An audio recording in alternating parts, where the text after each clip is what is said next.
Okay, set to go, Francis. Hello, everyone. Well, welcome to this new version of the Zoom. We're on Zoom meeting instead of Zoom webinar now. And what I really need to do is address the people that would like to be here and aren't, but that's not going to, you all figured out how to make it here. So that's great. And hopefully everyone else will eventually. And hopefully more will come a little later today. Okay, so this is the 29th webinar on the Secret Teachings of All Ages by Manly P. Hall. And as you well know by now, the series is available on makara.us under the subheadings Moria Federation webinars, then webinar series in progress, as you see here. Previous episodes of this and the Secret Doctrine series are also available on YouTube. Just do a search for Francis Donald Secret Teachings or Secret Doctrine. Okay.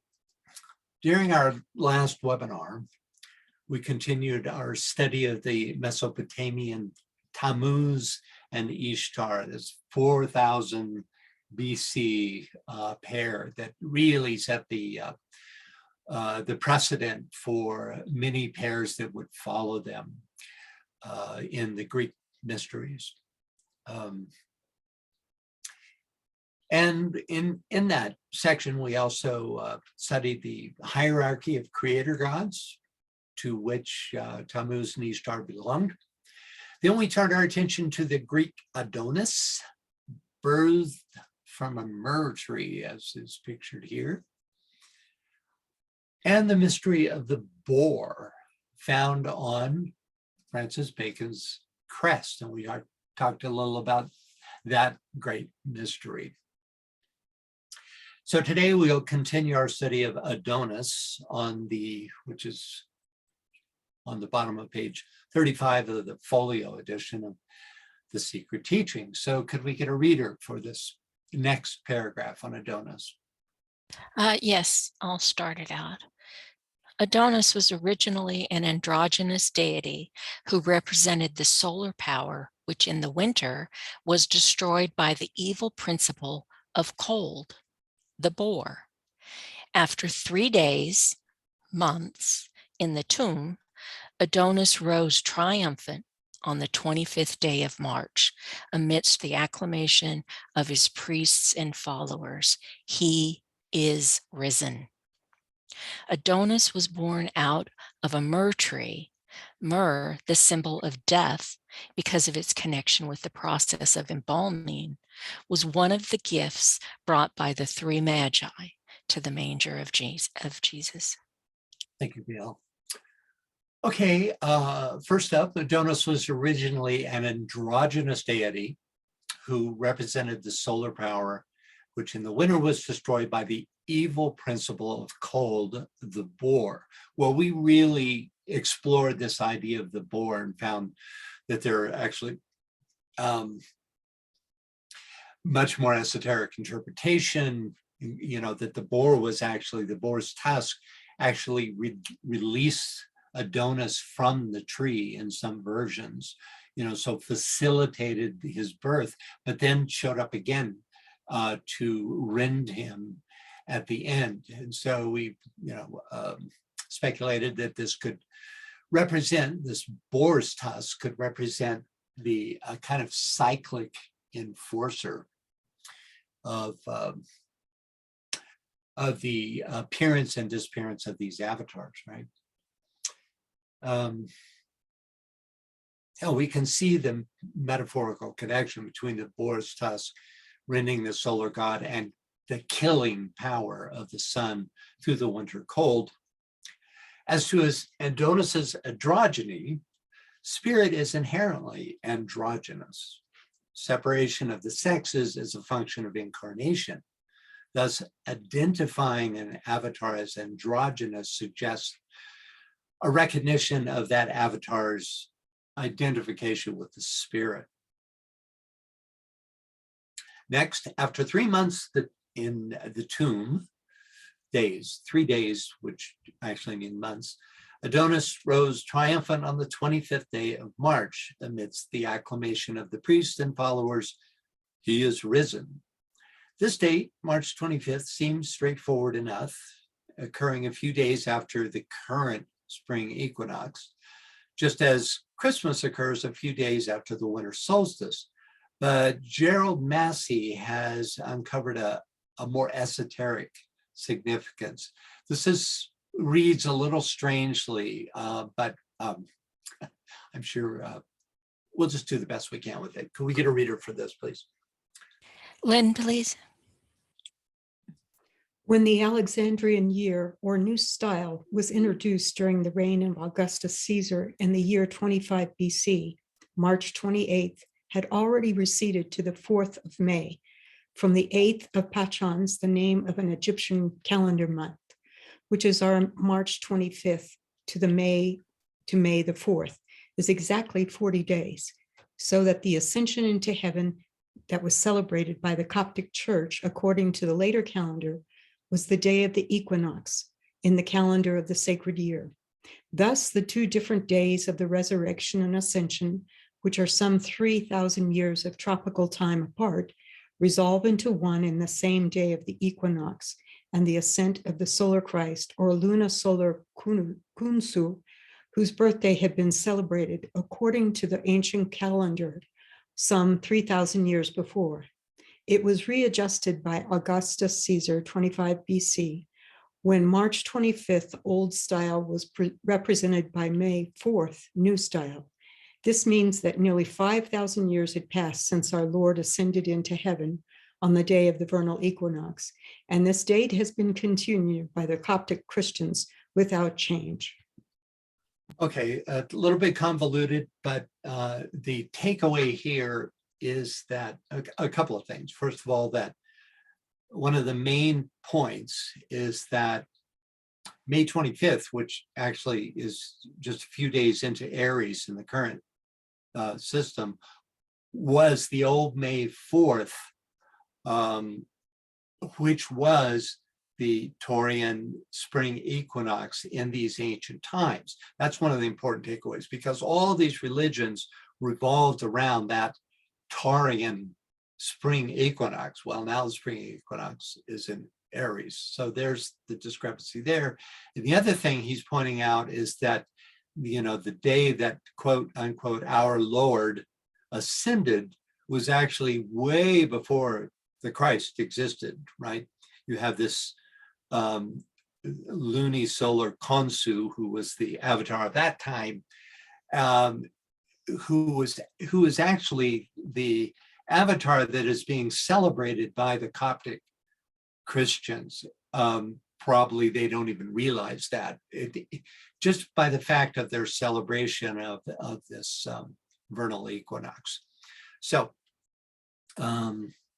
because I know I mentioned in the past that the vernal equinox being connected with Taurus, and this is the first explanation that I've been able to come across that describes why that discrepancy occurs.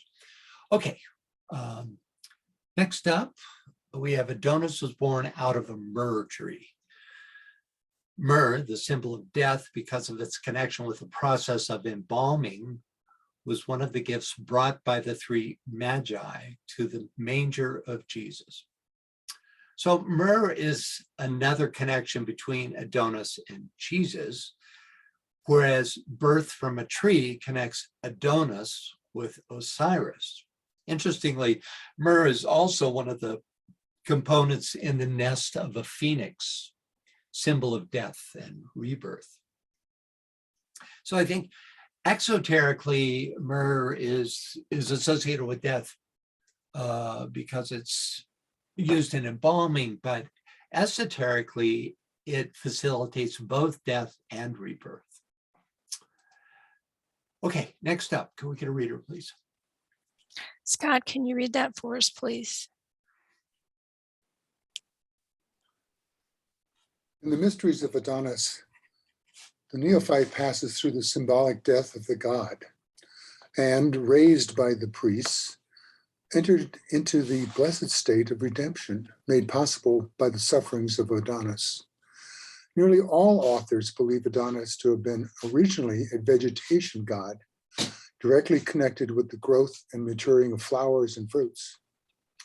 In support of this viewpoint, they described the Gardens of Adonis, which were small baskets of earth in which seeds were planted and nurtured for a period of 8 days. When those plants prematurely died for lack of sufficient earth, they were considered emblematic of the murdered Adonis and were usually cast into the sea with images of the god. Okay, any thoughts or questions come up from this reading?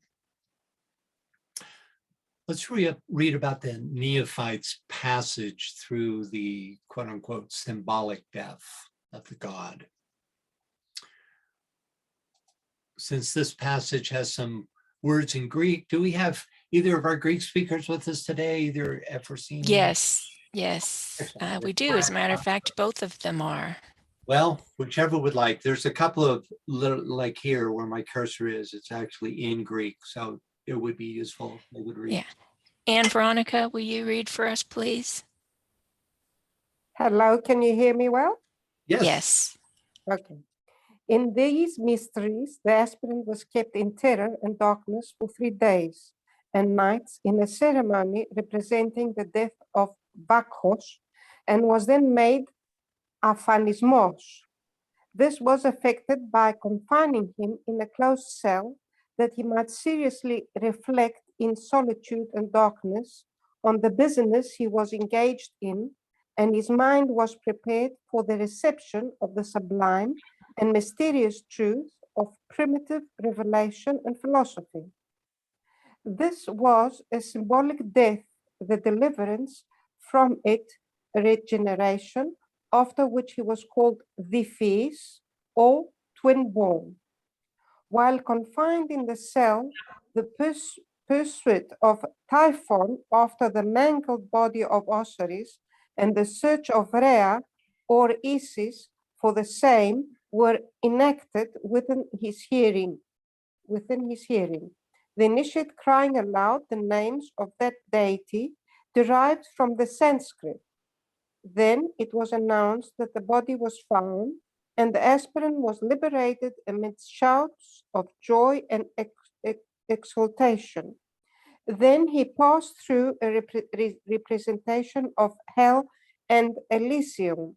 Then said an ancient writer, they are entertained with hymns and dances, with the sublime doctrines of sacred knowledge, and with wonderful and holy visions.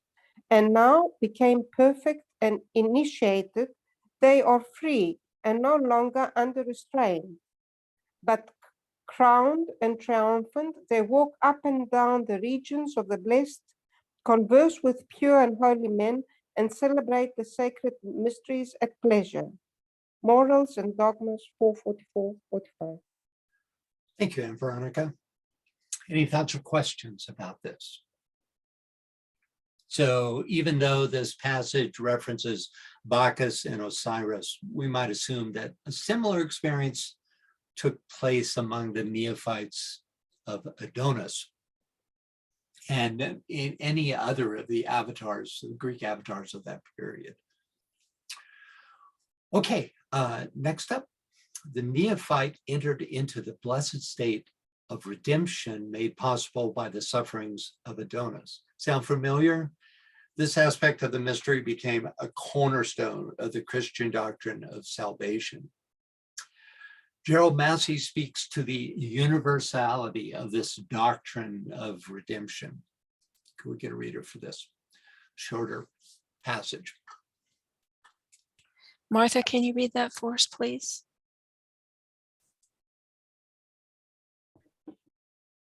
Okay, starting right there at the beginning. The Jesus. The Jesus of the Gospels is the coming one, he that should come, he that cometh, as was the Egyptian Jesus, Luem Hept. It is said of the future manifester, then shall they see the Son of Man coming in a cloud with power and great glory. But when these things come to pass, look up and lift up your heads, because your redemption draweth nigh. and of Osiris coming through, and of Osiris coming in the clouds of heaven, we read, the Osiris passes through the clouds, turns back the opposers, gives life to the ministers of the sun.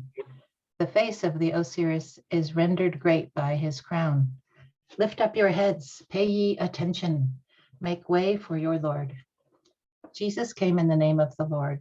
Horus was the Lord by name. Yeah, I love that last observation. Jesus came in the name of the Lord. Horus was the Lord by name. Okay. I think you have a hand raised, sort of. Great. Carrie, you have a question? I didn't know how to, I did have a question. I forgot what it is, but I don't know how to raise my hand. I think if you go to more. More. Why don't we do a little tutorial? You go to reactions, Oh, reactions. Yes, and there is a hand. Yeah, down at the There's a- bottom, raise hand. Okay, so is this under the participants panel? Is that right? It's under the reactions down at the bottom where you have all of the stuff. It says reactions, Uh-huh. Okay. and raise your hand is an option there. So Okay, I see Greg's got his hand up, but also I want everybody to understand how they can raise their hand, because we're in this new format here, and it's really important. You know, these webinars are built on interaction, so I really want you to know how to do this. So if you you can't raise your hand and say you don't know how to do this, you know, unfortunately. So you know, let's make it real clear as to how this is done. okay, was that your only question, Carrie? No, actually, but it was on the previous slide and I've forgotten what it was. Oh, okay. Well, if it comes back, Let me just see. was it on this slide that describe the, if it comes back to you, just raise your hand. Okay, I can't remember now what it was. Okay. I saw Greg had his hand up. Greg, did you have a question? Let me find you so I can. No, I didn't have a question. I just was trying to show how to do it. But if you go to the lower, the 1, 2, 3, 4, 5, 6th icon to the right of your participants, it says reactions. And if you click on that, then there's a option to raise hand, just if anybody didn't get that before. I was just Great. But anyway, yeah, I was having trouble. I got connected to the wrong speaker of my system, so I'm glad to be here. Thanks. Yeah, I'm glad you're here too. Well, in fact, I'm glad a lot of you made it, because it was it's a bit of a change, not too much, but a bit of a change. And remember, if you don't get an invitation in your email, you can always go to morifederation.com and find the sign up, which is, you don't really have to sign up. You just join, type in that passcode, copy paste that passcode, and you're in.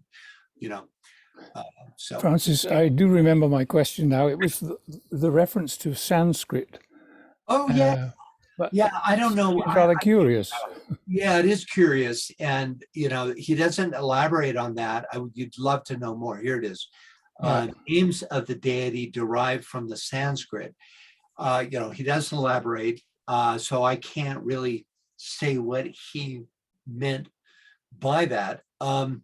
But I know that when we get to the Samothracian mysteries, which is at the end of this segment, that there's a lot of evidence that relates the Sanskrit to the Kabiri, who they worshipped. So, you know, we can assume that the same thing is true with the Adonis, but there's no elaboration on that. Okay, thanks.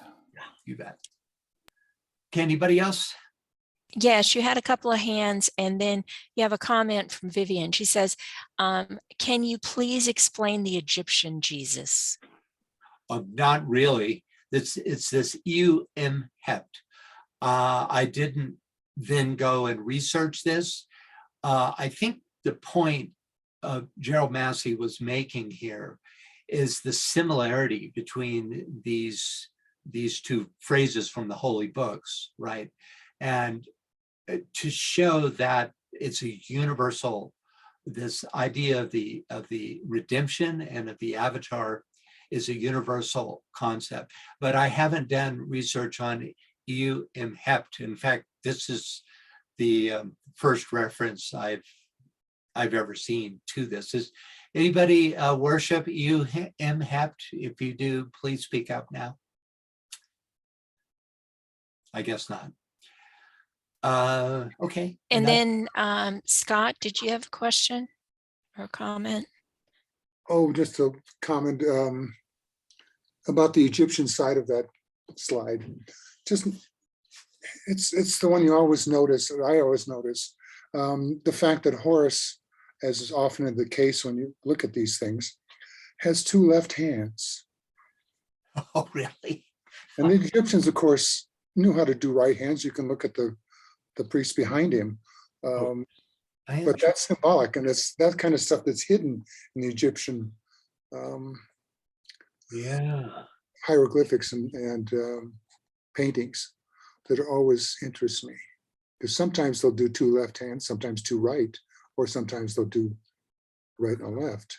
I wonder if this is that idea of bringing down the power with the right hand and distributing it with the left. Yeah, maybe. So maybe it's passing it down through him to the figure on the left.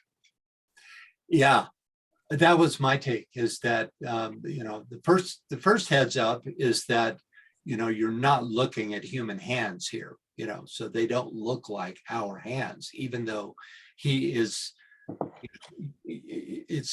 he takes on the appearance, but then there's this difference to show you, that you're not actually looking at human body or human hands. I saw Yvonne had her hand up. Yeah, hold on just 1 second. Janet's in reply to what you and Scott were just talking about. Janet says, amazing, thank you. She says the left hand receiving. Yeah, always. It's the receptive. Yeah. Okay, go ahead, Yvonne. Okay, as far as the hands, if you turn your hand, rotate it halfway, 180 degrees, it matches. You got the thumb on the correct side. Also about getting onto this, I do webinars all the time, and it took me 10 minutes and many trials to get on this, because the link from school, where you have all these different things and you just click on the link for that day, I clicked on that and it said September the 2nd in your webinar. And it says, well, the webinar is over, you missed it. Okay. And it took me to the site, it said, I missed it. It was yesterday. And then I went back and clicked on the other webinar with this long thing and 2 lines to click on. I clicked on that and it took me to some place where I had to put a code in. And then I had the wrong code in, then I had to go back and find the right code. And well, I'm not a techie, but I finally got on, but it took me about 10 tries because it was different than I've ever had to do it before. But I'm just looking at this and saying, if I turn my hand, rotate it halfway, it matches. So, okay, but this isn't the only icon of Horus that Scott is talking about. Okay, I didn't know that. So, but all right, thank you. Yeah, but Yvonne, thanks for being persistent and making your way here, and also for the update on how difficult this is. I'm really hoping people make the effort, and yeah, because the school one said it was over.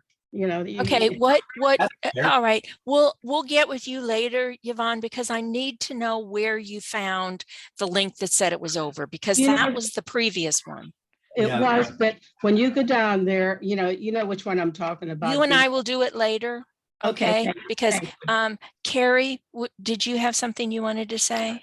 If you remember this business about the hands, remember when we had 6 toes on a foot, and I looked it up, and it meant that person had extra power, and it could be that 2 right hands means extra power. Yeah, or 2 left. Yeah. Yeah. What was that? It was it was the Blake drawing, wasn't it? Yeah. Yeah, that was fascinating. You know that Blake didn't accidentally draw another toe in there. And that was very a definite inclusion. To describe some form. That's really interesting. Thank you. It was he took that from another drawing, which was of Samson, and that was definitely with 6 toes and showing extra power, of course. How fascinating. Okay, anybody else? Okay, so the upshot of this is the universality, as I said before, of this redeeming Lord, right? This didn't start with Christianity. I know you know that by now. Okay, next up. Nearly all authors believe Adonis to have been originally a vegetation god. This seemingly innocuous statement actually represents a major controversy between mythologists. Fraser's Golden Bough gives us one side of the argument. So let's start here. Can we get a reader, please? Yvonne, can you read that for us, please? Sure. The story that Adonis spent half, or according to others, a third of the year in the lower world, and the rest of it in the upper world, is explained most simply and naturally by supposing that he represented vegetation, especially the corn, which lies buried in the earth half of the year and reappears above ground the other half. Certainly of the annual phenomenon of nature, there is none which suggests so obviously the idea of a yearly death and resurrection as the disappearance and the reappearance of vegetation in autumn and spring. Adonis has been taken for the sun, but there is nothing in the sun's annual course within the temperate and tropical zones to suggest that he is dead for half or a third of the year and alive for the other half or 2/3. He might indeed be conceived as weakened in winter, but dead he could not be thought to be. His daily reappearance contradicts the supposition. Within the Arctic Circle, where the sun annually disappears for a continuous period of from 24 hours to 6 months, according to the latitude, his annual death and resurrection would certainly be an obvious idea, but no one has suggested that the Adonis worship came from those regions. On the other hand, the annual death and revival of vegetation is a conception which readily presents itself to men in every stage of savagery and civilization. Thank you. So a perfectly logical argument, right? This viewpoint is typical of exoteric mythology or scholarly mythology. But for anyone with a deeper understanding of the meaning of the term sun god, the argument of the literal seasonal appearance of the sun becomes secondary. For the radiance of the physical sun is only a metaphor for the radiance of the solar aspect, who cyclically dies in order to be reborn in ever-increasing potency and relevance. Yes, Adonis was a god of vegetation, especially to the masses who depended on fruits and grains and vegetables for their survival. But more esoterically, he was the fire of life itself, which demonstrates through all living things, crops and people alike. How could, quote, the neophyte enter into the blessed state of redemption made possible by the suffering Adonis? Did I highlight that? No. If Adonis is nothing more than a god of vegetation. In the first paragraph of this section on the dying god, way back, MPH recognized the superficiality of this argument when he states the Babylonians who, for lack of deeper knowledge, looked upon him as a god of agriculture or a vegetation spirit. So C.W. King gives us further insight in his Gnostics and their remains. Could we get a reader for this, please? Yes, but right before that, Efrosini says, maybe we should connect Adonis, Lord, with the planetary logos, Sanat Kumara. I think the secret doctrine suggests that. You know, the planetary logos is in constant incarnation on etheric level. That's one of the miracles of his being. But for a physical representative or avatar, you know, remember Christ said, me and my Father are one. Well, the Father would be Sanat Kumara. But Jesus isn't, or I should say the Christ who overshadowed Jesus isn't literally that great being. And I think the same would be true of Adonis, that he is Lord who is one with his Father. But if he, by the very fact of physical incarnation, it means that he's not Sanat Kumara himself. Anyone else? I Okay. know. Go ahead. Your sound went. Did you say me? Oh, yes, please, Carrie. Okay. For all nature longs for a soul. The soul is the efficient cause of all things that grow, are nourished, and have action. For without a soul, growth and nutrition are impossible. Even stones have a soul, for they possess the faculty of growth, and this faculty cannot exist without nutrition. All things, therefore, in heaven or earth and in the abyss are eager after a soul. This soul the Assyrians call Adonis, Endymion, Atis, and hence arose the fable of the love of Venus for Adonis, Venus signifying generation. The love of Proserpine for Adonis means that the soul is mortal, is separated from Venus, that is, from generation. When the moon is enamored of Endymion, it is nature herself desiring a more sublime soul. When the mother of the gods emasculates her lover, Attis, it signifies the power above recalling into itself the male energy of the soul. All right, thank you, Carrie. Any thoughts or questions about this? You see this in, you know, contradistinction to the argument made here, right? Okay.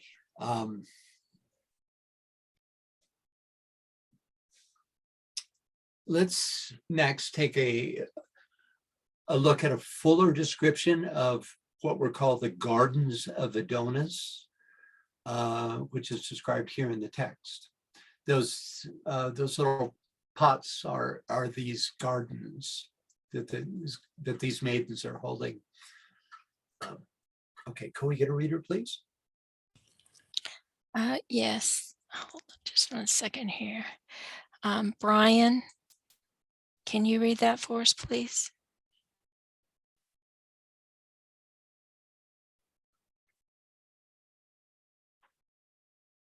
Can you speak? You should be able to speak. We see your microphone is open, but we are not hearing you. You might have a mute button on the mic itself. Okay, let's try. Greg, can you read that for us? Yeah, the gardens of Adonis were baskets or pots filled with earth, in which wheat, barley, lettuces, fennel, and various kinds of flowers were sown and tended for 8 days, chiefly or exclusively by women. Fostered by the sun's heat, the plants shot up rapidly, but having no root, withered as rapidly away, and at the end of 8 days were carried out with the images of the dead Adonis and flung with them into the sea or into springs. These gardens of Adonis are most naturally interpreted as representatives of Adonis or manifestations of his power.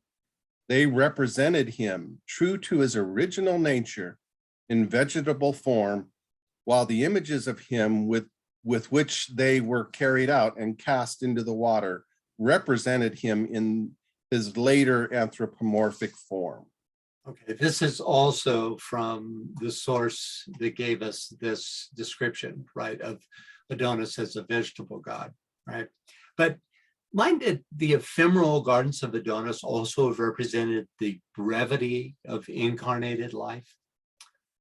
I think there's bound to have been a more esoteric understanding of what these represented. Okay, let's finish up our brief look at Adonis with this quote from Symbolical Language of Ancient Art and Mythology, which compares Adonis to other solar gods of the time and region. Could we get a reader, please? Kirsten, can you read that for us, please? Yes. The allegorical tales of the loves and misfortunes of Isis and Osiris are an exact counterpart of those of Venus and Adonis, Astarte and Baal, which signify the alternate exertion of the generative and destructive attributes. Adonis was an Oriental, Phoenician, and Hebrew title of the sun signifying Lord, and the boar supposed to have killed him was the emblem of winter, during which the productive powers of nature being suspended. Venus was said to lament the loss of Adonis until he was again restored to life, whence both the Syrian and Argive women annually mourned his death and celebrated his renovation. The mysteries of Venus and Adonis at Byblos in Syria were held in similar estimation with those of Ceres and Bacchus at Eleusis. I don't know how it is pronounced in English. Eleusis, and Isis and Osiris in Egypt. Okay, thank you. Francis? Yeah. I think I have I missed something from Ephrosyne. She said, the Gardens of Adonis may be our mortal soul. We have forgotten our roots with the eternal, and that's why we are ephemeral. I like that. Yeah, and that's very much fits with the Greek philosophy, that soul that is imprisoned in the form, right? As opposed to the eternal soul, which I think in Greek is phren, P-H-R-E-N, phren. So thank you for that. Yeah, that's yeah, I like that. Anyone else? Okay. No, I think that's all. And wait a minute, Gregory's got his hand up. But Yvonne and I just figured out what the problem is, and we'll deal with it so that won't happen again. It was the weekly constant contact email that goes out from Tuia and Anne that we failed to update. My fault on that. So anyway, Greg, go ahead. You have a question or comment? I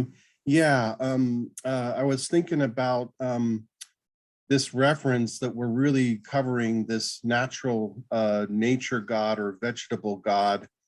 And it reminds me of a lot of different interpretations of modern society. One is, of course, the green man, or another one is Cernunnos, who is the husband of Caradwin, and how they all come together in a sense that it's a unity of the masculine principle as a gardening approach, and Venus as the Mother Earth, and that there is an interaction and an interplay between the gardening and the garden itself. It's like Venus became, anyway. Yeah, that's good. And, every mythology that we've looked into during this, segment, we've looked at close to a dozen of these mythologies, has these recurring elements, always represented and personified by some god in that system, And, the main thing that you're not going to remember all the details of all these mystery schools. It's just,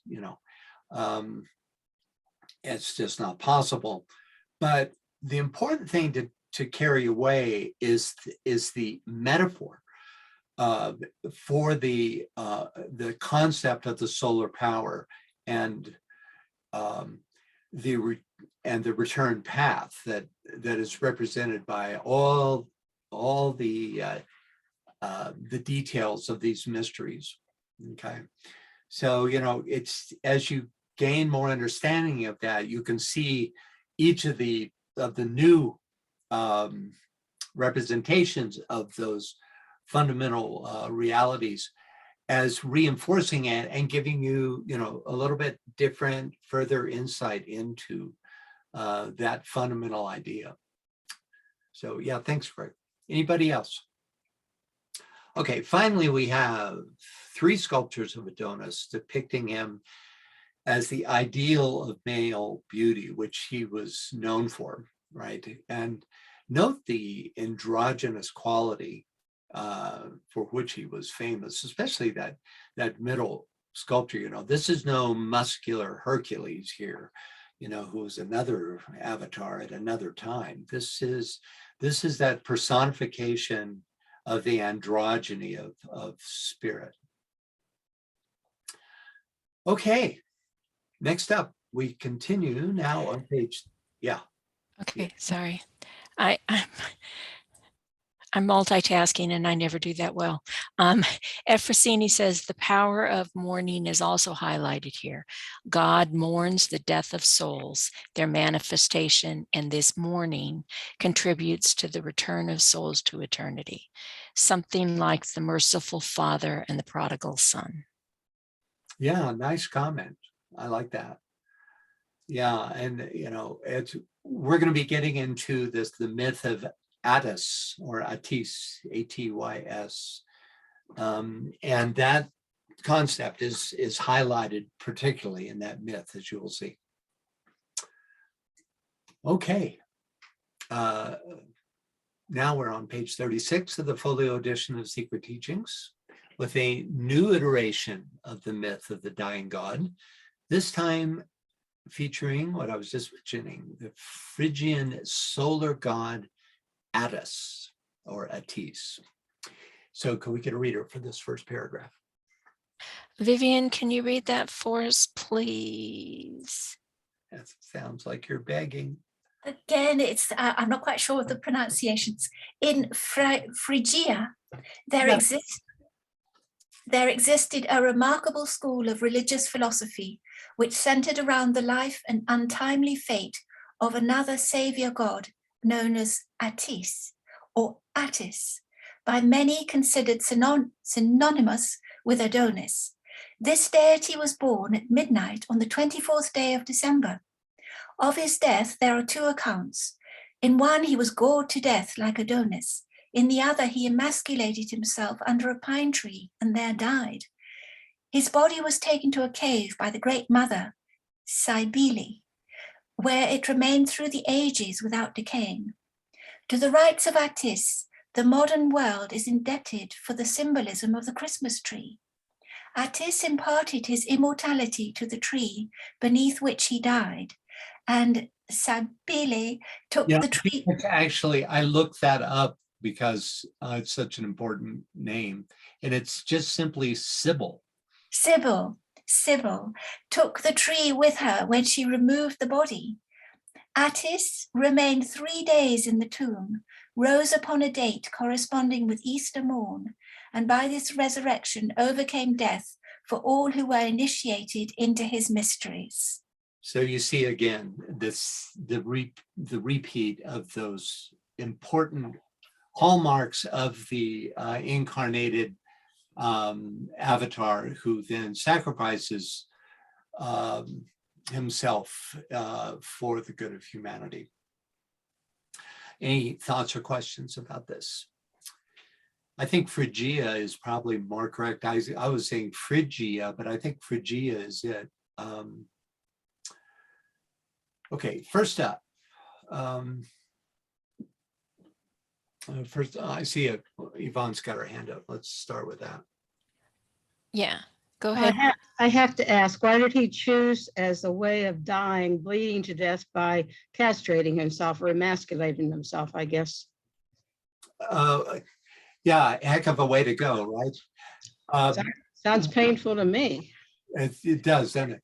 We're going to be finding that out over the next bit. We get into that in some depth. So, Okay. So thank you for the question. Okay, so first up, another savior god known as Atis or Atis, by many considered synonymous with Adonis. As we discover in Joseph Campbell's The Masks of God, it wasn't just Adonis that was considered synonymous with Atis. Could we get a reader including the caption, please? Okay, Lynn, can you read that for us, please? The picture marble relief depicting a Gallus or priest of the goddess Sibyl Magna Marta, along with several objects associated with the cult. This Magna Mater was Sibyl, the mother bride of the ever-dying, ever-resurrected savior Atis. And these two were simply the local forms of the pair that we have come to know so well, Inanna and Dumuzi, Ishtar and Tammuz. In the High Etruscan age, the cognate myth of Aphrodite and her dead and restored lover Adonis had been introduced into Italy. Now, on the advice of the Sibylline books, Sibyl Magna Mater, under the aspect of a large black stone, was imported and set up in a temple on the Palestine. We have already commented on the influence of the Mithra cult within the empire. A third religion of this order, derived from Alexandria, was that of the now Hellenized Isis and her spouse, now called Serapis, from the name or Osiris or Apis. All these formerly local cults had in the Hellenistic age been syncretized with the related Greek traditions of the Dionysian, Orphic, and Pythagorean movements, to which a modicum of late Chaldean Hellenistic astrology had been added to form a compound of macro-microcosmic lore that was to remain dominant in the Occident, one way or another, until the science of the Renaissance undid the old cosmology of a geocentric universe and opened marvels beyond anything dreamed of by the sages of the ancient mystic ways. Thank you, Lynn. We'll be analyzing this illustration here once we become more familiar with the rights of Atis, more towards the end of this section. Any thoughts or questions about this Joseph Campbell entry? Certainly there were artistic, literary, and scientific marvels that came from the Renaissance, but Campbell seems unaware of the fact that a potent line of approach to the soul realm was lost when the Mediterranean mystery school ceased to exist, reminding us that though Campbell championed the hero's journey, I'm a big fan, by the way, he was also a traditional mythologist and not a theosophist. I believe that he was a true intuitive, but like all academics, he worked inductively, that is to say, from written and archaeological evidence. Someone once asked Campbell what his spiritual practice was, and he responded, underlining. That gives you some idea where he was coming from.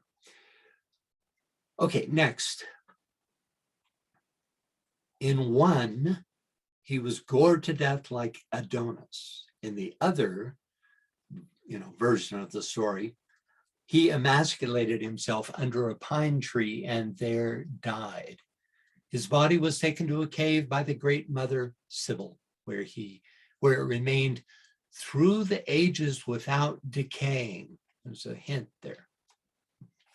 Other authors, among them C.W. King, say that the great mother herself emasculated Atis, but in both cases, this act is a metaphor for translation onto higher planes, where it is possible for the solar god to, quote, remain throughout the ages without decaying. Could we get a reader for this descriptive section? Scott, can you read that, please?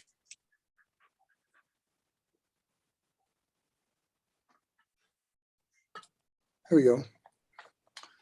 When the mother of the gods emasculates her lover, Atis, it signifies the power above, recalling it into itself the male energy of the soul.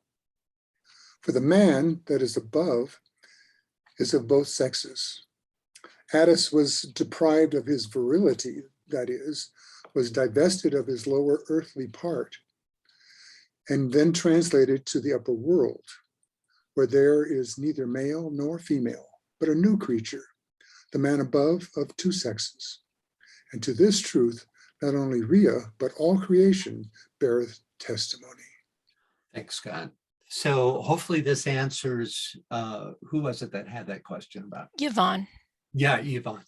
Yeah, about why they use this particular gory metaphor, right? You find this often, that if you take these metaphors literally, that some of them are quite disturbing, but the idea of becoming sexless, or of becoming two sexes, and this is taken to extremes, as we'll find out by the followers of Atis, was really was always meant to be a metaphor for translation onto higher planes, right? Translated to the upper world. Okay? Yes, I understand that. It's where we're all going, androgynous, right? That's, yeah, right. And ultimately the sixth initiation, is the ultimate androgyny, where you become one with some Deva Lord, and you merge the humanity and the David kingdom. So I think that's probably the ultimate source of this mythology. Francis. Yeah. The goring, the question kind of is like, where in his body was he gored? And this comes up in other mythologies, right? This goring. Yeah. And I think part of that is the idea of goring is maybe as a way of not talking about genitals, but just leaving it open. But often the goring is a reference to goring of the thigh. Yeah. The thigh being related esoterically to the Great Bear, the Big Dipper, among other things, and the golden thigh of Pythagoras and so forth. And so I'm not sure where that is exactly, but there's the goring brings that to mind. Yeah, and I don't know what to make of that. The connection with the Great Bear brings some light into that, but where one is gored is significant in terms of the metaphor, right?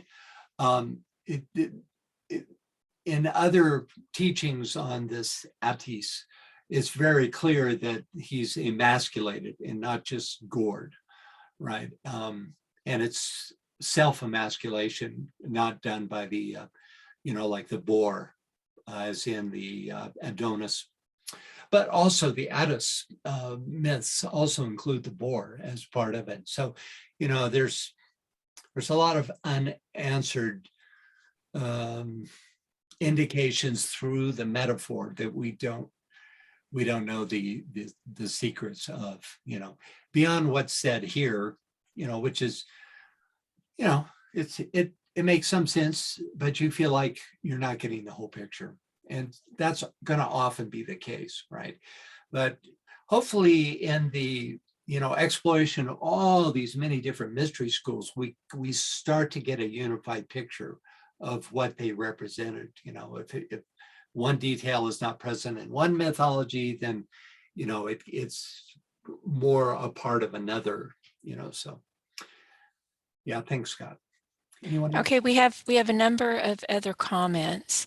Ephrosini says, I wonder why behind these ancient sons of God, there is a strong female deity, while in Jesus, the sovereign, is the Father.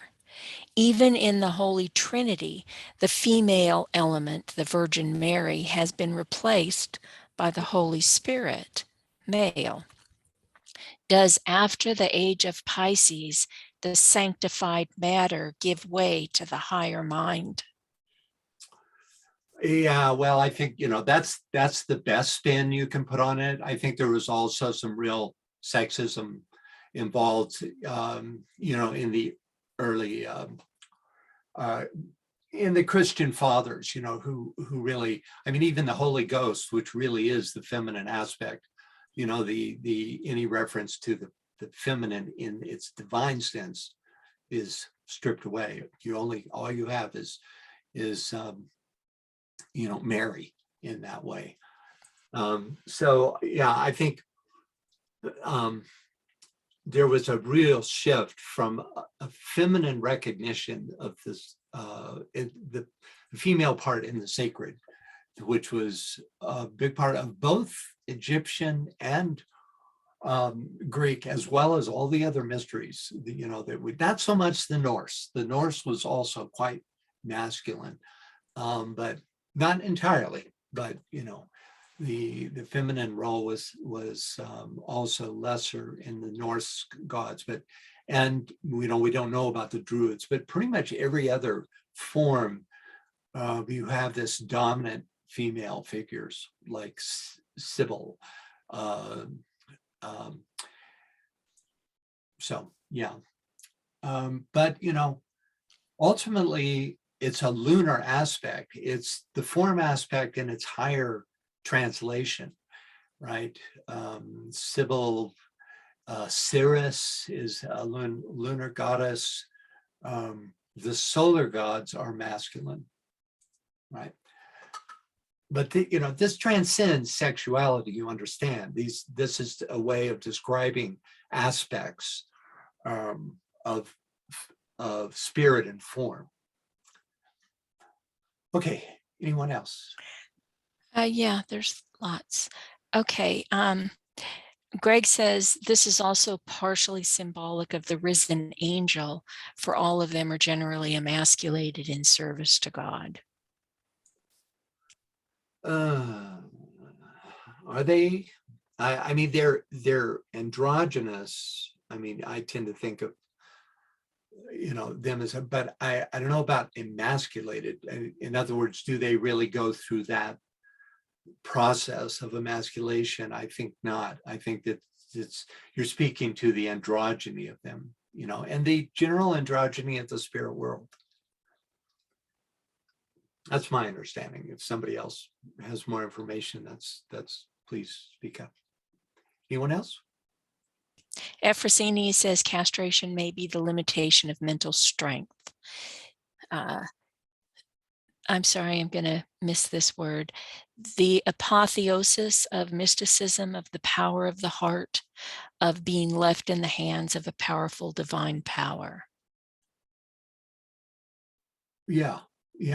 It's a form of translation. That apotheosis that's what that is that upward translation of that which is strictly and only of physical incarnation, represented by the genitalia, right, to the higher realms, right? And it's almost like a means of energetically ridding oneself of that which holds you into the earthly part, as it's said here. And it's supposed to be just metaphorical, but we'll find out that there were actual practitioners of this, which is a bit horrifying, but there you have it. Anyone else? Yeah, there's a couple more comments, but I wanted to add something. In mythology, Uranus was considered a cruel god, father and husband. and that he hated his children and that he banished them to Tartarus, which was the depths of hell deep inside of Gaia, and that she was infuriated with him, and so she conspired with Kronos to overthrow him. And Kronos found his father sleeping and castrated him, flinging his genitals into the sea. So this mythology carries forward in a number of different Yeah. guises. Yeah, you see so- it. Yeah. Like what you just said, casting it into the sea is a downward translation of that great deific potency. So that manifestation can take place. The sea always meaning the material essence, right? And so when you have the genitalia of the gods cast into the sea, what you have is the possibility of manifestation, or the potential of that, right? As long as it stays with God in the heavens, then manifestation is not possible. At least that would be the translation into mythology. Yeah, any other questions? Yes, Vivian says, were these myths handed down orally or in writing? Both. Yeah, for instance, we read about Tammuz in Ishtar on baked clay tablets, and so they were clearly meant. And the Egyptians also have voluminous writings as to the gods. There were others, such as all the traditions having to do with the Celtic and the English, the Druids, which were purely never written down. In fact, it was a punishable by death to write anything, and it was a purely verbal means of communication, and only among the initiated. So there are a few schools like that, including one that's coming up, the Samothracian, was never written. And in both cases, the rites of the Druids and the Samothracian, which are also called the Kabiric mysteries, died with the proponents of them. There's some indications as to what it might have been about. And then Yvonne says spirit is masculine and diva is feminine. And then Ephrosyne says humanity is male and diva is feminine, and their union will make hermaphrodite, according to Alice Bailey. That's correct. That's right. Yeah. Good observations, both. Anyone else? Okay, then, yep, we're gonna a lot more. Okay. Jan says, I also hear in this discussion the leaving of physical desires to advance to upper levels. Yeah, right. I mean, that's one of the obvious metaphors, right? Is the retraining of one's desire nature into aspiration. That's the move from the sacral to the throat, right? So certainly that's a part of this. And then let me see if I get this right from Brian. It sounds like the process of establishing the Trinity soul, Virgo, Jupiter, Spirit, Libra, both female, and Taurus, Ra, Pharaoh, all linked by Venus as Virgo, Astarte, Inanna, or Bel's wife, Ishtar, is represented by Venus. Yeah, well, the latter is true. I didn't follow all your astrology there. Maybe astrologer amidst you, like you, BL, could address this more effectively than I can. But yeah, certainly there are many names for both aspects. And if you study the interrelation between them, you get more and more hints as to the mystery path, basically, Anyone else? Or No, does someone want to address the astrology of that? no, let me see if Brian can speak. We asked him earlier and we couldn't hear him. Well, now I can't get him to unmute. Well, you know, Virgo is considered a female sign. Libra is considered a male sign. Taurus is considered a female sign. You know, all the even ones are considered female.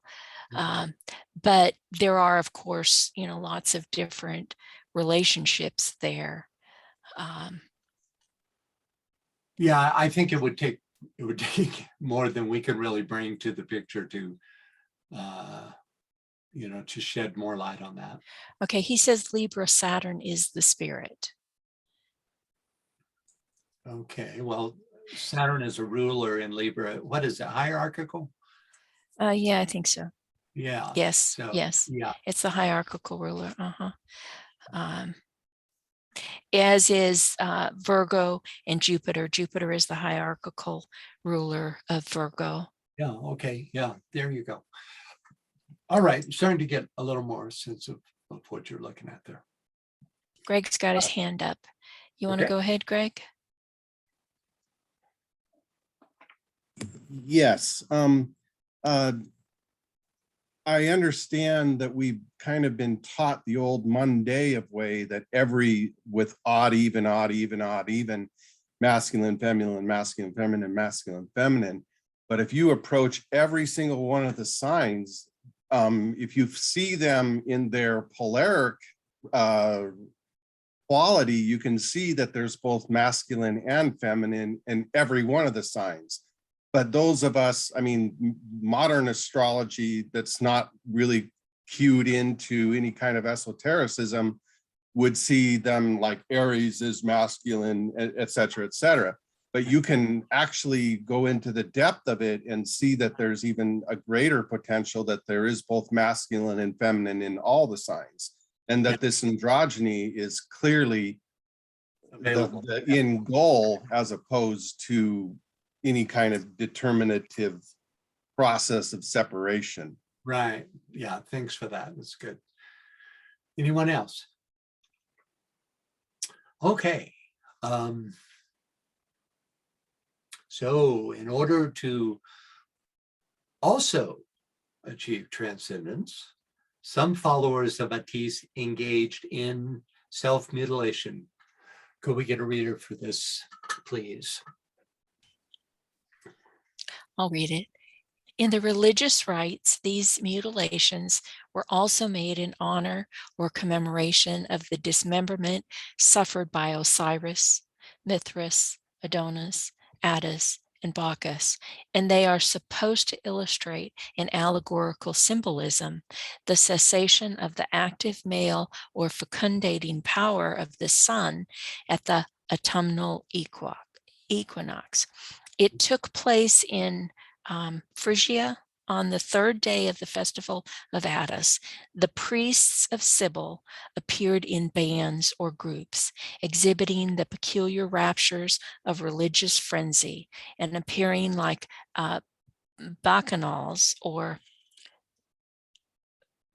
pythonesses, intoxicated with the obsession of the divinity. In one hand, they brandished the sacred knife of sacrifice. In the other were burning torches of pine.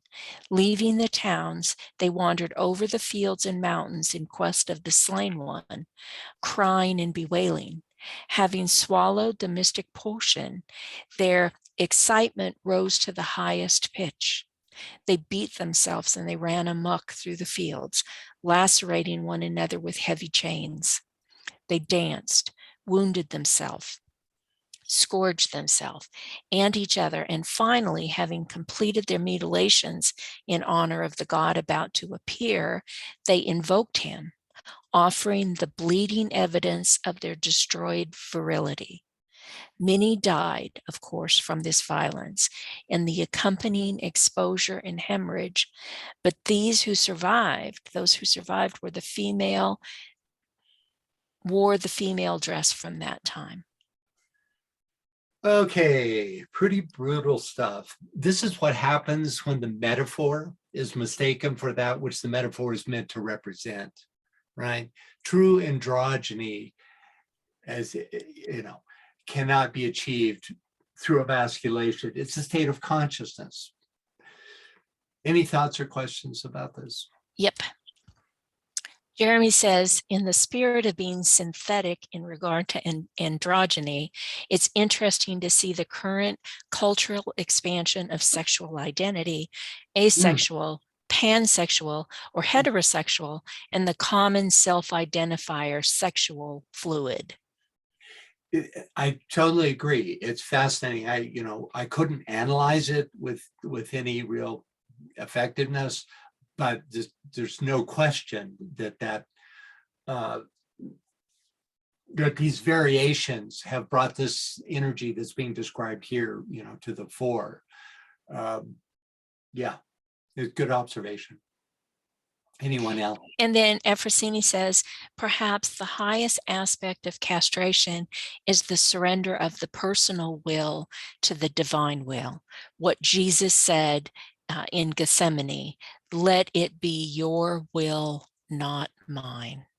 Yes, but again, and I have to emphasize this, it's a metaphorical occurrence. So you are metaphorically emasculated when you no longer identify with the generative physical process, right? And that then aligns you with that higher androgyny. It's interesting to note here, it's easy to get lost because it gets so brutal in this last part of the section, but that all these different gods had some form of this dismemberment. Now, Osiris, for instance, was cut into, I think 14 pieces, but the last one to be found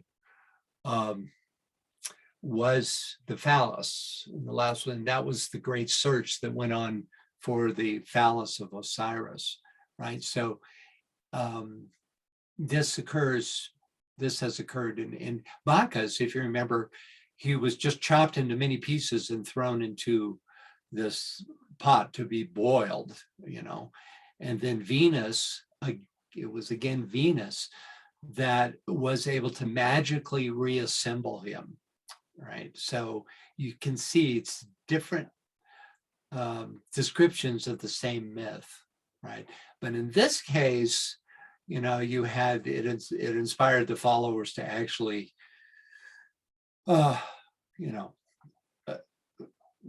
move into this literalizing, of the metaphor.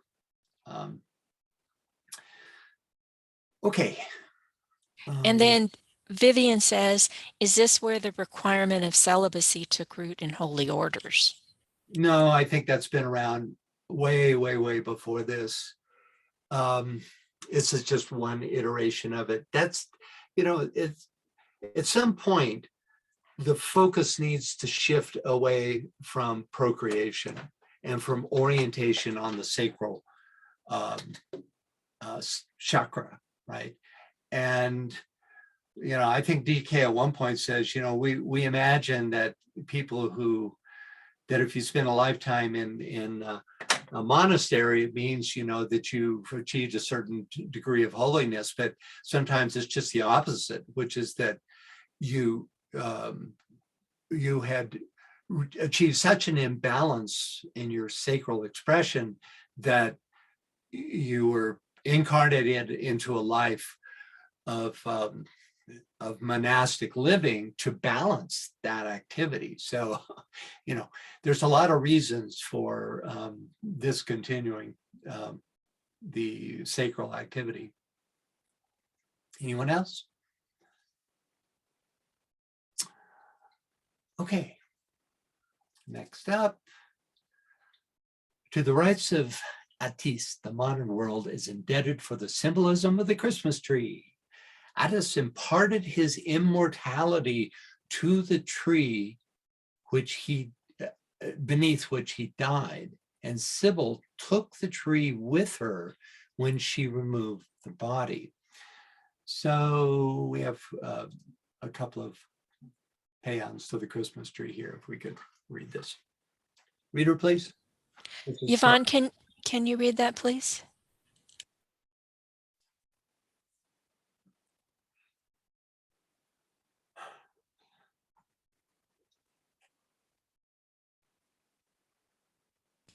Yvonne, can you read that?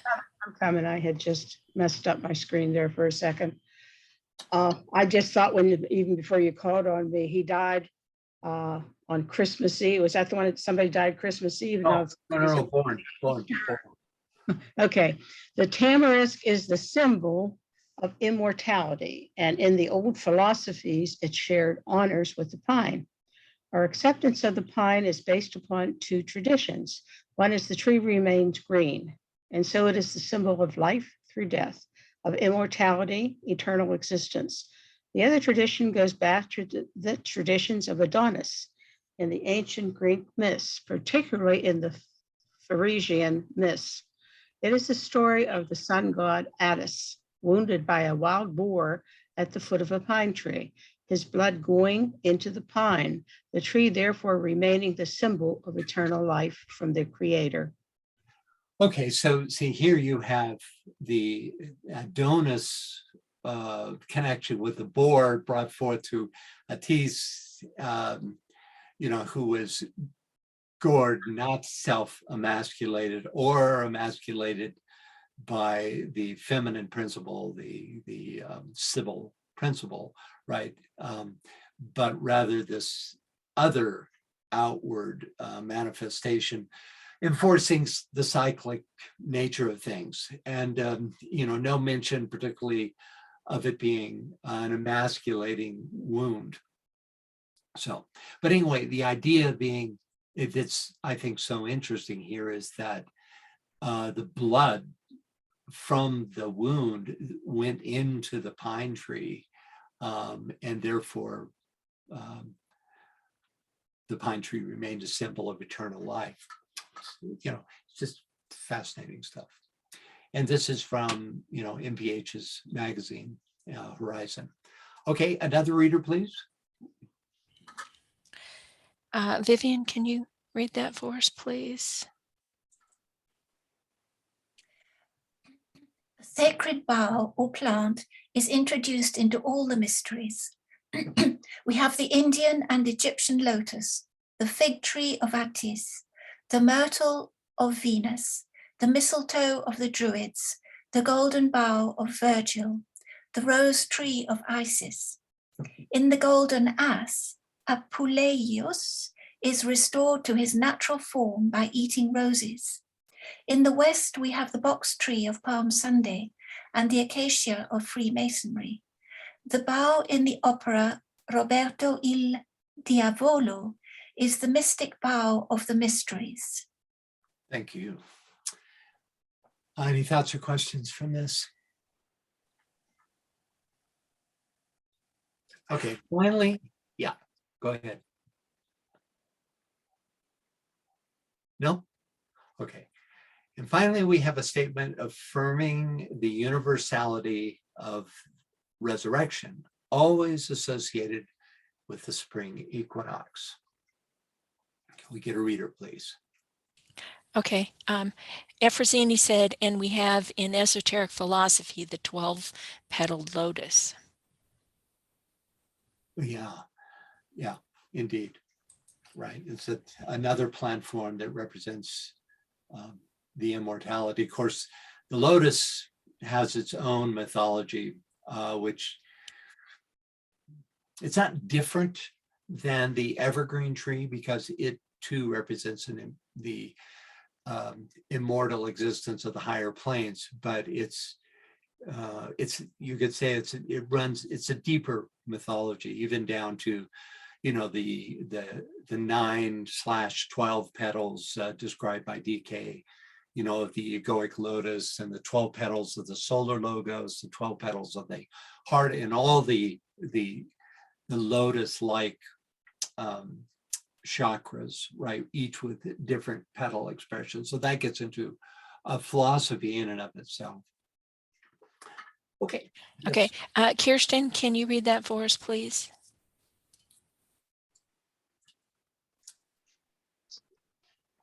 Atis means the sun, and the mysteries were celebrated at the vernal equinox, and there can't therefore be any doubt that, like all the other mysteries, they represented the enigmatic death of the sun in winter and his regeneration in the spring. The ceremonies lasted 3 days. The first day was one of sadness. A cruciform pine with the image of Atis attached to it was cut down. The mutilated body of Atis having been discovered at the foot of such a tree. The second day was a day of trumpets, which were blown to awaken the god from his death-like sleep. And the third day, that of joy, was a day of initiation and celebration of his return to life. Okay, thank you. Any thoughts or questions?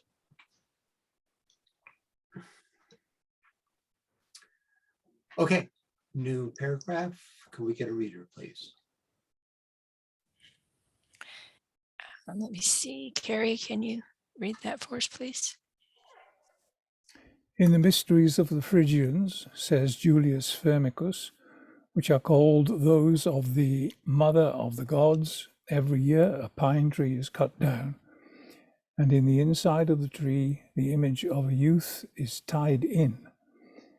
In the mysteries of Isis, the trunk of a pine tree is cut. The middle of the trunk is nicely hollowed out. The idol of Osiris, made from those hollowed pieces, is buried. In the mysteries of Proserpine, a tree cut is put together into the effigy and form of the Virgin, and when it has been carried within the city, it is mourned 40 nights, but the 40th night it is buried. Burned. See Sod, the mysteries of Adonai. Here's the title page of Sod, the mysteries of Adonai. The source of this quote that Carrie just read. The word Sod means religious mystery.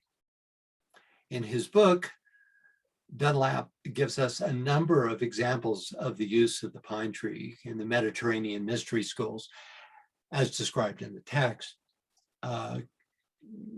Bio, could you read this real quick? They relate that the sacred tree is cut on that day on which the sun comes to the highest point of the equinoctial axis. And on the next day, they, the Romans, go around with trumpets. On the third day, the holy summer, fruits of the god Gallus is cut. And after these are the Hilaria feasts. Thank you. So yeah, and note that this is a woman at a sacred tree. This fragment was found in the unearthing the ruins at Pompeii. It was reassembled. Okay.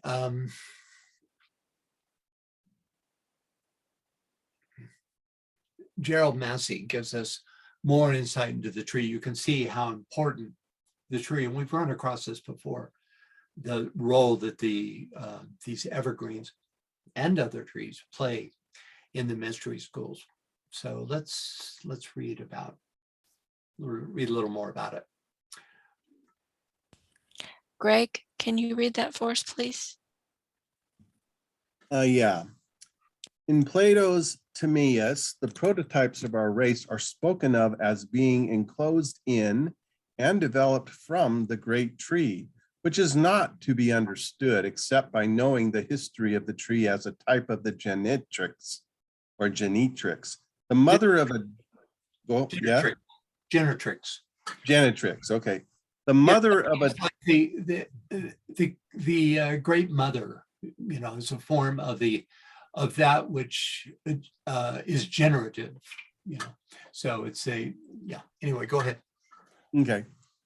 The mother of Adonis was said to have been metamorphosed into a tree, and in that shape to have brought forth the divine child. On the coins of ancient Crete, the genetrix, let me turn off my phone here, okay. The genetrix is portrayed like Hathor or Nupa, or Nupe in the tree. In the Phrygian mysteries, a pine tree, a metaphor for the mother of the gods, was cut down every year, and the image of a youth was bound on the inside. This was on the first day of the Feast of Cybele. What means that pine, asks Arnobius, which on certain days you bring into the sanctuary of the mother of the gods. This he identifies with the tree of the genetrix, beneath which the youth Atis laid hands upon himself, and which the mother consecrated in solace of her own wound. The dark pine that grew in Eridu was the seat, shrine, and couch of the Akkadian genetrix, or genetrix. I'm having trouble pronouncing that word. Genetrix, Zikum. She who was the tree that bore the child as Tammuz or Dutsi in Eridu, a dark pine grew. It was planted in a holy place. Its crown was crystal white, which spread towards the deep vault above. The abbess of Hia was its pasturage in Eridu, a canal full of waters. Its station seat was the center of this earth. Its shrine was the couch of Mother Zikum. The roof of its holy house, like a forest, spread its shade. There were none who entered not within it. It was the seat of the mighty mother. In Egypt, the sycamore fig is the chief type of the tree of life from which the great mother as Hathor pours out the divine drink. Hathor was the sekhem, or shrine of the child. In the shape of the sycamore tree, also this type of the tree, genetrix, womb, shrine, and tomb, may be traced back by name to Inner Africa. But primarily, the tree typified renewal, and this was a symbolical mode of rebirth from the mother imaged as the tree. Thanks, Greg. Yeah. So this is, all descriptive of the tree of life, different aspects of the tree of life, and the tree as genetrix, which is the great mother source of being, right? And you find it, again, in every discipline. Any thoughts or questions about this? No, I don't see anything.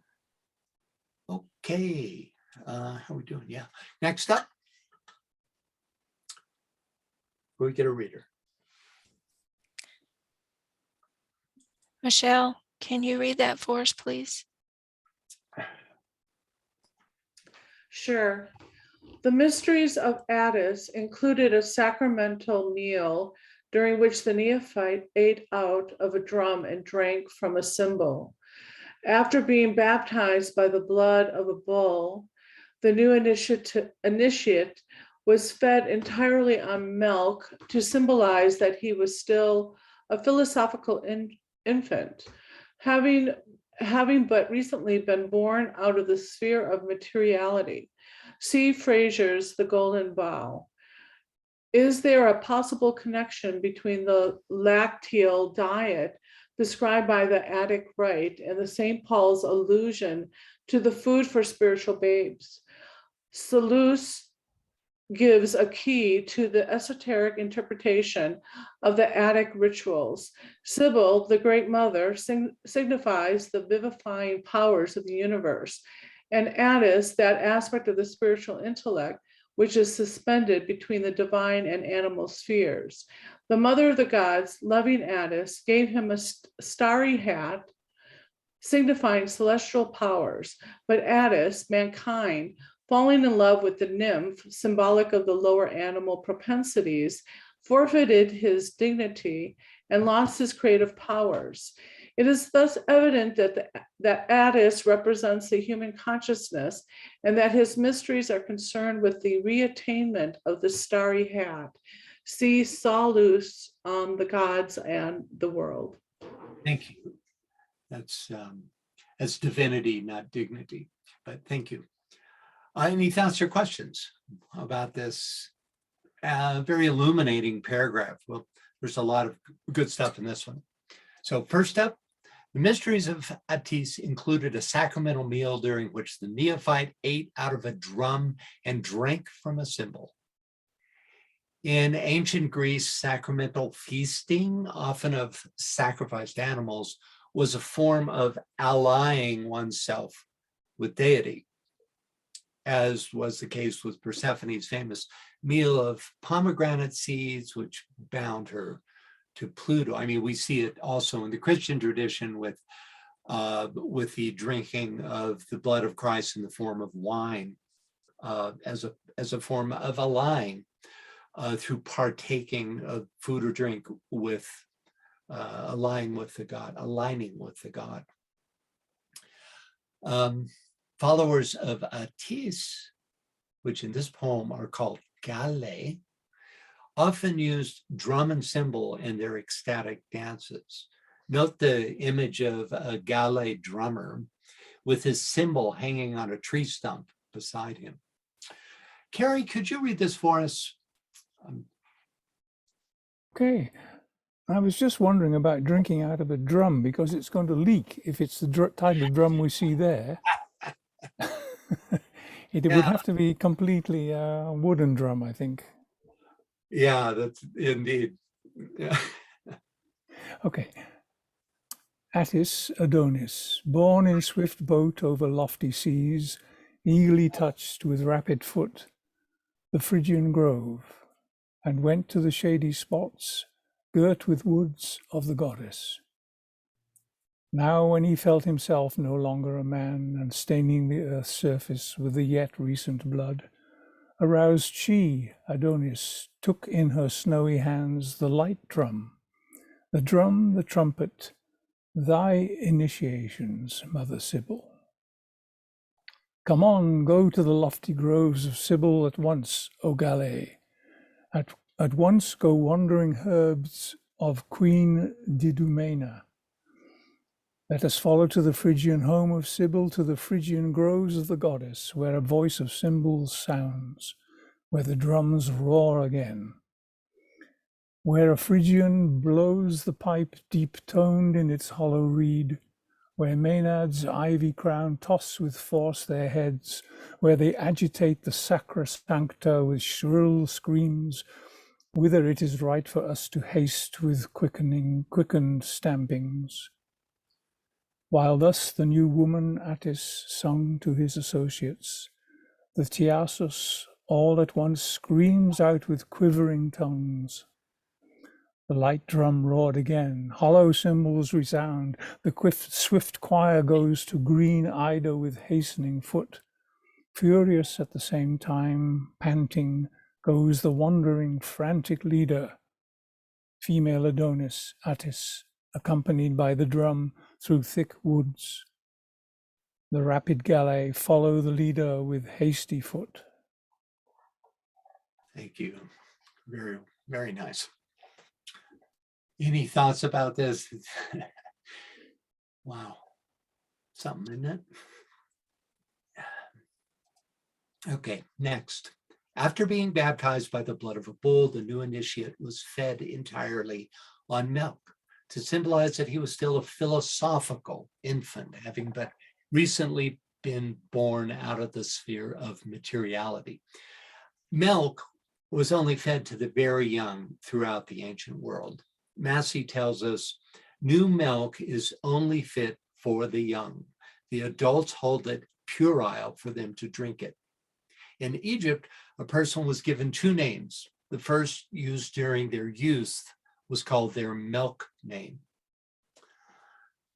Let's take a look at the Gnostic and their remains for a graphic description of the taurobilia, which is this baptism by the blood of a bull.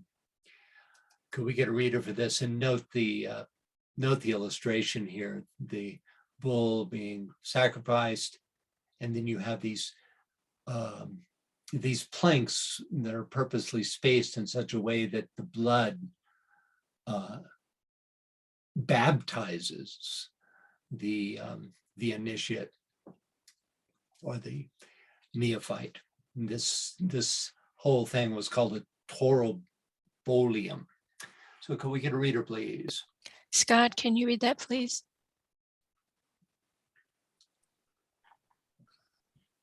The Torobolia, or baptism of blood, held the foremost place as the means of purification from sin.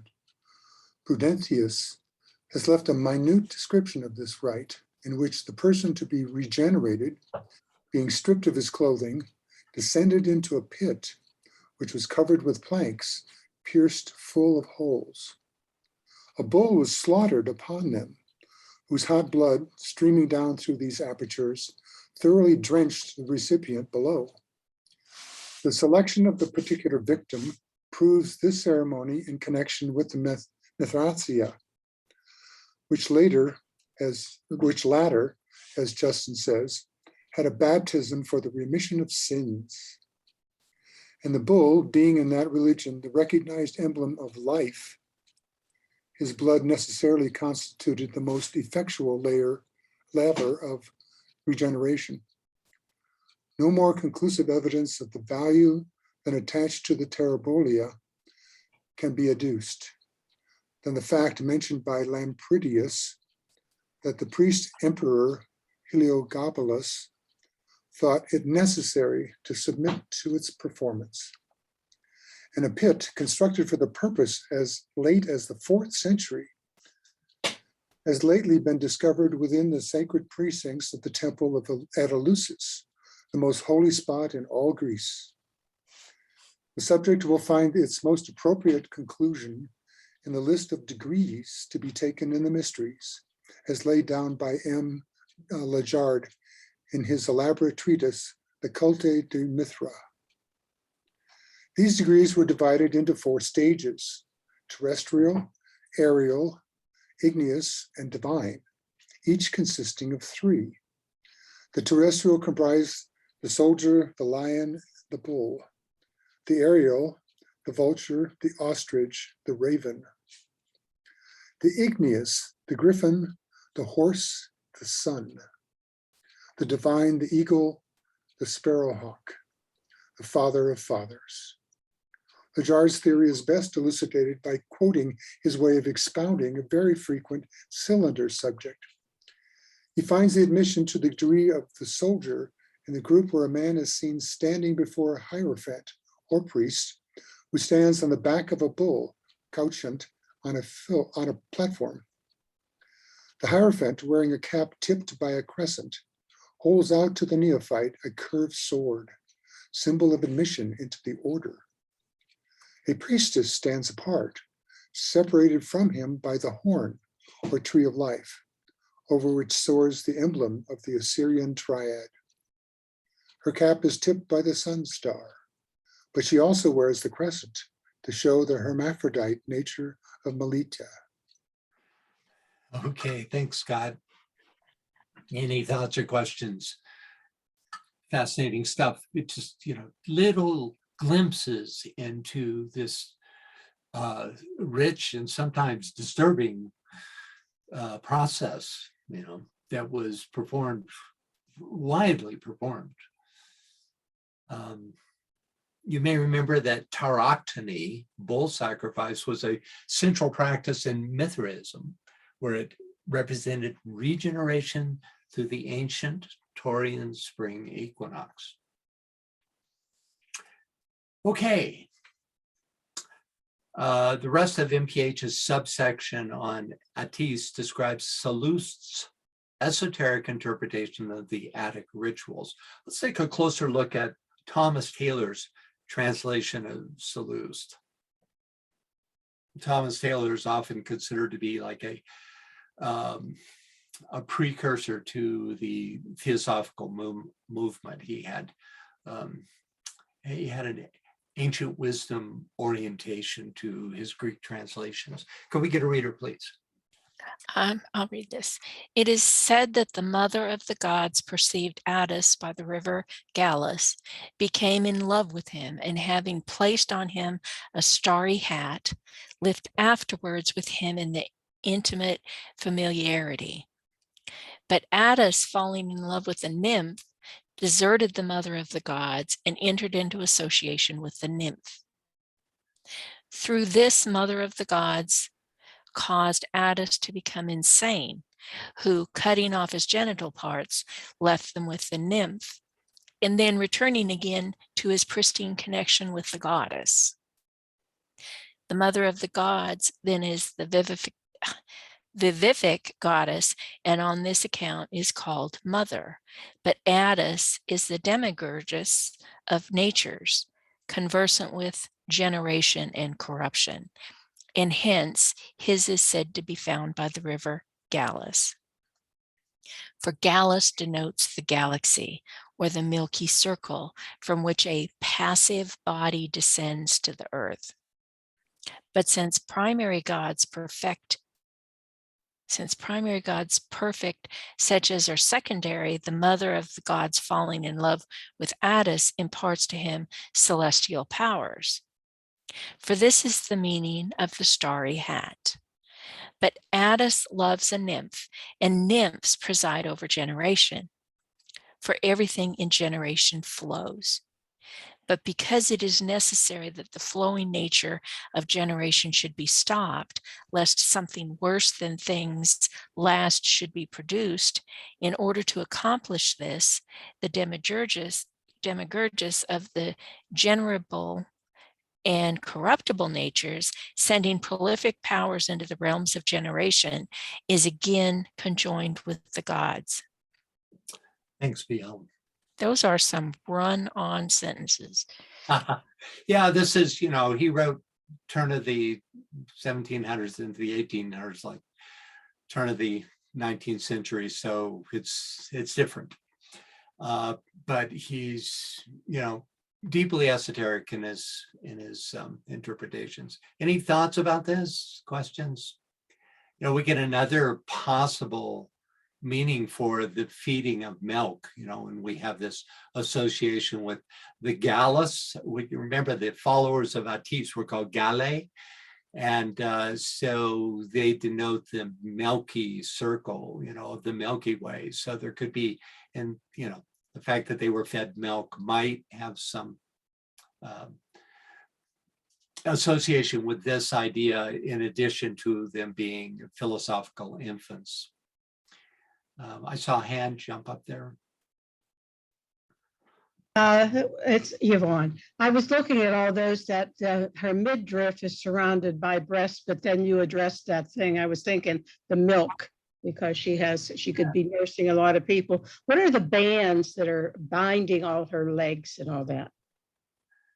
I haven't really taken a look. The bottom, it looks to me like Taurian symbols down here, with the double horns, which always suggests generation, right? The dual horns suggests connection with the generative principles, right? This, however, suggests deer, and I'm not sure what to make of that. Anybody have any ideas? And this may be a connection to the Milky Way as well, of course, as her all-sustaining nature, right?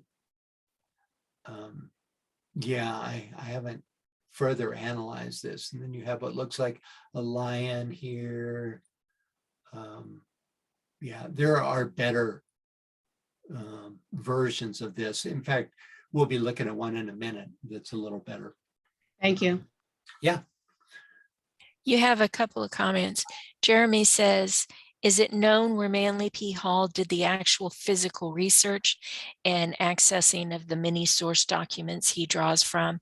Is there any information about MPH being guided or overshadowed by his spiritual teachers in creating this wonderful book? Oh, yeah, great question. Well, he was a young man. He was in his, mid to late 20s when he wrote this. And he had a benefactress who, almost presciently saw the important work he would be doing and left him a considerable sum and maybe even a yearly stipend. And with it, he bought a voluminous amount of books, and he created at the Philosophical Research Society in Los Angeles this amazing library. I know some of you have been there. I've been there. It's like, if you've ever dreamt of having a great library, this is it. It was just absolutely fabulous. So he collected his own source work, right? He was not like HPB, someone who could materialize volumes, who had his masters working with him. At least nothing I've ever read suggests that. He really was a scholar and interpreter of these scholarly works, yeah, that's what I know about it. Anybody knows more, jump in. And then Vivian says, Francis said, about what time in history are we talking about? Or what? What you're... You mean the Atis or about MPH? Yeah, no, I think she means about the Atis. Right, Vivian? You should be able to unmute yourself. About the etching. Is that what you said? No, I think about the stuff on the page. Okay. Yeah, the whole Atis. Well, you see a lot of the surviving artifacts are from the first few hundred years after Christ, but you see that a lot, in these artifacts. But that doesn't mean that this cult didn't exist before the time of Christ too. Before and around and after the time of Christ, you'd be looking at this. Not ancient like Ishtar and Tammuz at all, or Osiris and Isis, who are thousands of years before the time of Christ. And then Scott's got his hand up. Scott, you want to go ahead? Yeah, there was a mention of the Romans there, which would certainly bring it into the time period you're talking about. Right. But I think of Manly P. Hall. I was fortunate enough, as perhaps others were, to actually see him speak on several occasions. And that was astonishing to watch, where he could speak an hour and a half and as if he was reading his work without an or diversion of any sort. It was extraordinary. And he seems to write that way. And I wonder if there was ever a student who might be a disciple of DK. Yeah. This man. Yeah. Amazing. He was surely a disciple of some higher order. Extraordinary person. Yeah, I tend to agree with you. And, he got, in many ways, this book that we're reading, Secret Teachings, is a kind of, gosh, I don't want to say it.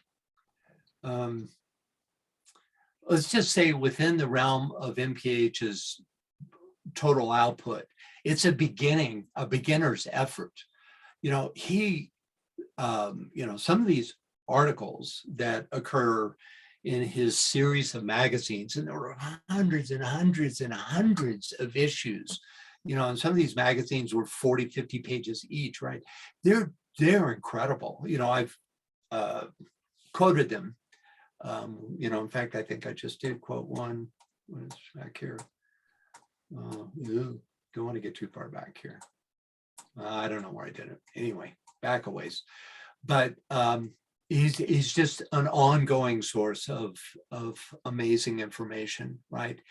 And I don't know, for me, the Secret Teachings of All Ages is almost like a table of contents, that allow us then to explore these concepts, right? And it's a brilliant table of contents, right? But yeah, I think he was about 26. And also he wrote this right about the time that A Treatise on Cosmic Fire came out. So your idea that, if there was ever a student of DK, he was right in the perfect time period. His production coincided with Alice Bailey's production. though he continued after her death.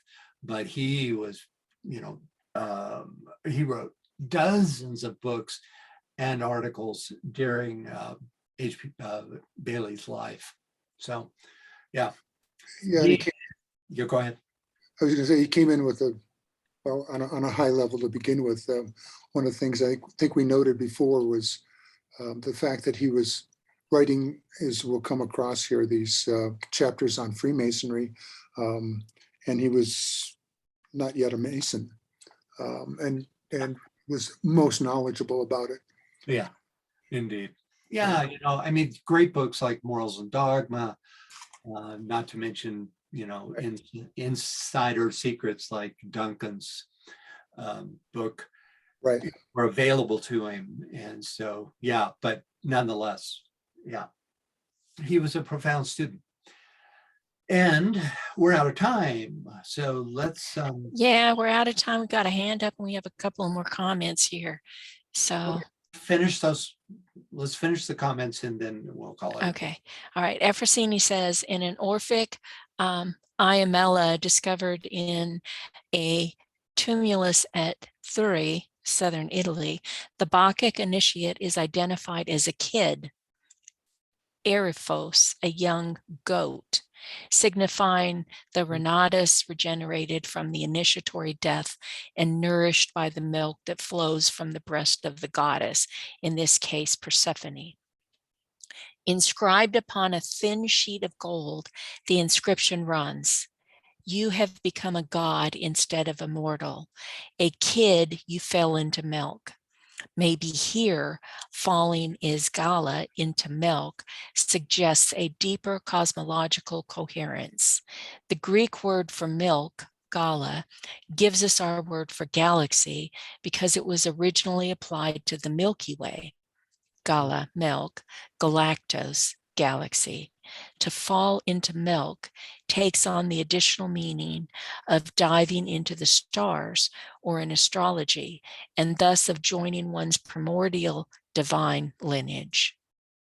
Okay, I'm going to give the rest of this series of webinars to you because, clearly that was brilliant. Thank you very much. That's just terrific information. And that's fascinating stuff about the kid, as the young acolyte,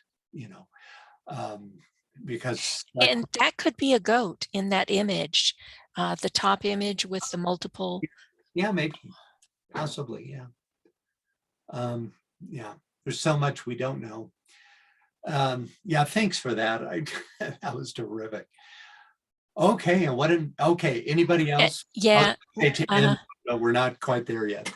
Okay, Brian says it appears Alpheus is the same as Attis, and there was a temple called Artemis Alphaea. It appears to me Artemis is also Bastet, the cat goddess who feeds and nourishes her dead son, who is us, the lost potential pharaohs, whom she assists with seeing in the dark this world and bringing back to life if he feeds her from wells.